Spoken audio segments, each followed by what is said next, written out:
Hello everyone, मैं हूँ लक्ष्मी तन्वर और आज हम देखेंगे पार्ट्स ऑफ द फ्लावर। और ये वीडियो 11th क्लास के लिए। आगे देखिए बेटा, पार्ट्स ऑफ द फ्लावर के बारे में हम बताएंगे। फ्लावर के कितने पार्ट्स होते हैं। फ्लोरल वर्ल्स की मैंने आपको बताया पहले भी कि एक फ्लावर में 4 वर्ल प्रेजेंट होते हैं: कैलिक्स, कोरोला, एंड्रोशियम, गाइनोशियम। जो सबसे आउटर वर्ल्ड होता है कैलिक्स, जो ग्रीन कलर के लीव्स होते हैं फ्लावर में, मेंबर्स आर कॉल्ड सेपल्स। और इसके सभी मेंबर्स मतलब एक मेंबर को क्या कहेंगे, सेपल कहेंगे, पूरे वर्ल को कहेंगे कैलिक्स। ठीक है, ग्रीन कलर के होते हैं, लीफ लाइक स्ट्रक्चर होता है इनका।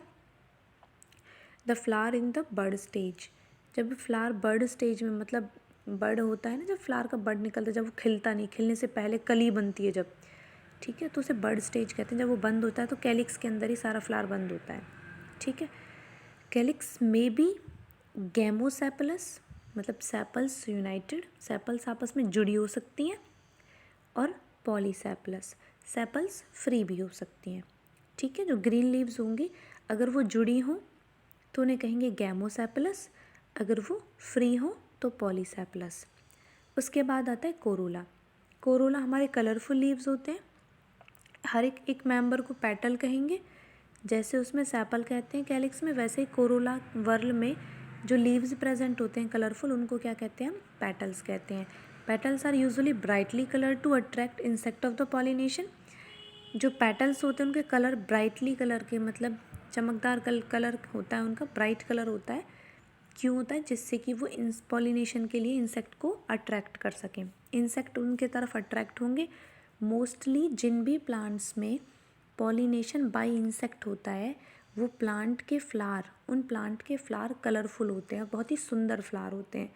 मतलब रेड कलर हो गया, ब्लू कलर हो गया, बहुत ही मतलब येलो कलर हो गया, इस तरह के कलर होते हैं उनके। ठीक है, और इससे हम अंदाज़ा लगा सकते हैं कि जो फ्लावर कलरफुल होता है उसमें पॉलिनेशन मोस्टली कैसा होता है, इंसेक्ट के द्वारा होता है। ठीक है, अच्छा, लाइक कैलिक्स कोरोला में ऑल्सो बी गैमोपेटलस।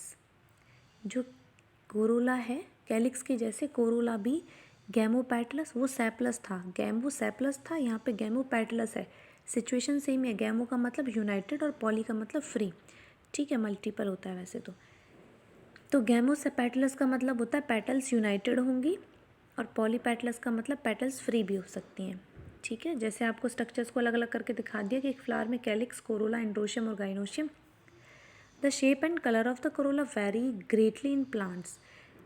जो शेप है, shape and colour of Corolla very greatly in plants, मतलब इनका शेप और साइज़ अलग अलग होता है, हर एक प्लांट में अलग अलग ही रहता है।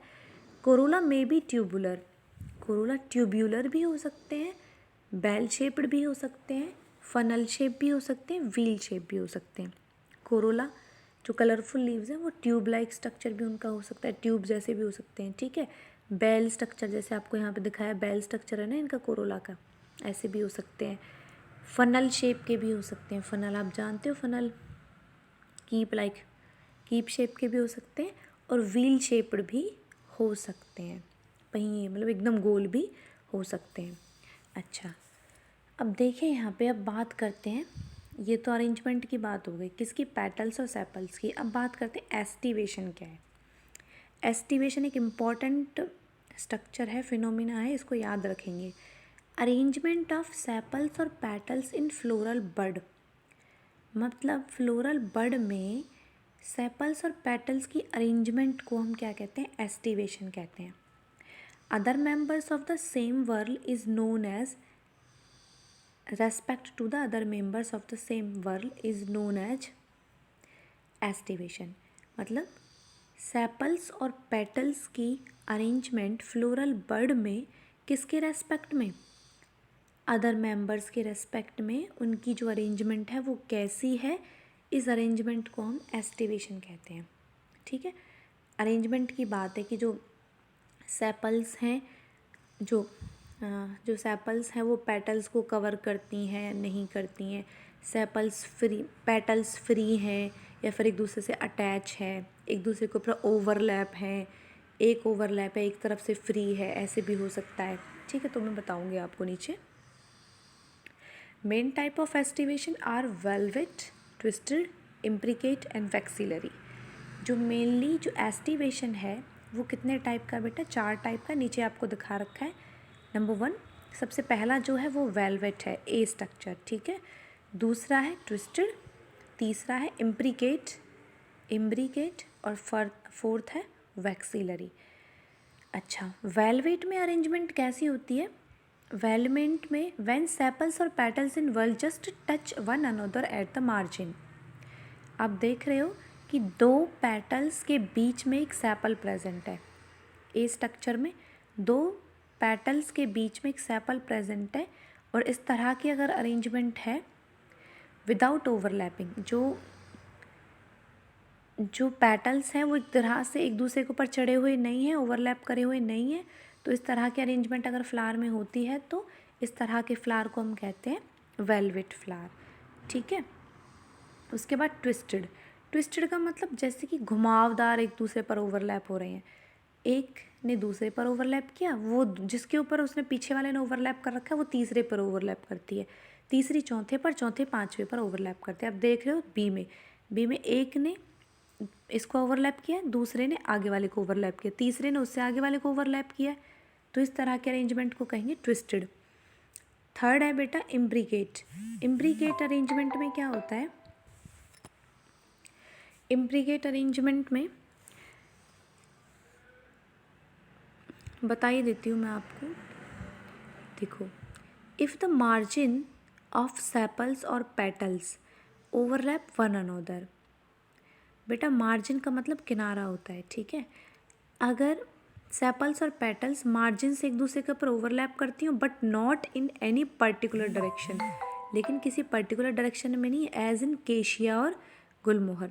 मतलब आपने बी में देखा था कि एक डायरेक्शन थी, पहले ने दूसरी के ऊपर ओवरलैप, दूसरे ने तीसरी के ऊपर, तीसरे ने चौथी के ऊपर ओवरलैप कर रखा था। इस तरह से एक वर्ल बन रहा था, एक चक्कर बन रहा था, एक डायरेक्शन बन रही थी कि किस डायरेक्शन में उन्होंने ओवरलैप किया हुआ है।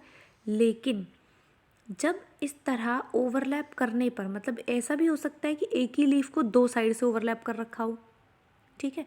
जैसे कि आपको सी स्ट्रक्चर में नज़र आ रहा है कि जो आपके सामने जो लीफ आपको नज़र आ रही है ना, बिल्कुल बिल्कुल जस्ट सामने वाली, उसको इधर वाली ने भी और इधर वाली दोनों ने ओवरलैप कर रखा है, लेकिन इसकी कोई पर्टिकुलर डायरेक्शन नहीं है कि वो किस तरह से उसने ओवरलैप कर रखा है, ठीक है। तो इस तरह के फ्लावर जिनमें ओवरलैपिंग तो होती है, सेपल्स और पेटल्स में ओवरलैपिंग तो होती है बट कोई पर्टिकुलर डायरेक्शन नहीं है, तो उसे कहेंगे हम इम्ब्रिकेट, ठीक है। और इससे कैसा किन में होता है, कौन कौन से फ्लावर में? केशिया के फ्लावर में और गुलमोहर के फ्लावर में ऐसा होता है। अच्छा, in P and been flower, मटर और जो बीन फ्लावर, फलियों के जो फ्लावर होते हैं, बीन सीड होता है ना, रमास बोलते हैं शायद, तो देयर आर 5 पेटल्स। इनमें कितने पेटल्स होते हैं? 5 पेटल्स होते हैं। द लार्जेस्ट पेटल को कहते हैं standard, overlap the 2 lateral petals को कहते हैं wings, which in turn overlap to smallest interior petals. अच्छा, ये ध्यान रखो कि मटर का जो पी है, पी का जो फ्लावर होता है ना, वो आपको डी स्ट्रक्चर जो नज़र आ रहा है ना, ऐसा होता है। उसमें बेटा एक सबसे बड़ा फ्लावर होता है ना। उस सबसे फ्लावर के नीचे 2 फ्लावर होते हैं, वो बिल्कुल उसके जस्ट नीचे नहीं होते, अपोजिट डायरेक्शन में होते हैं, बट वो उससे छोटे होते हैं। उनका नाम होता है विंग्स, उन्हें कहते हैं लिटरल पेटल्स। 2 लिटरल पेटल्स को क्या कहेंगे? विंग्स, ठीक है।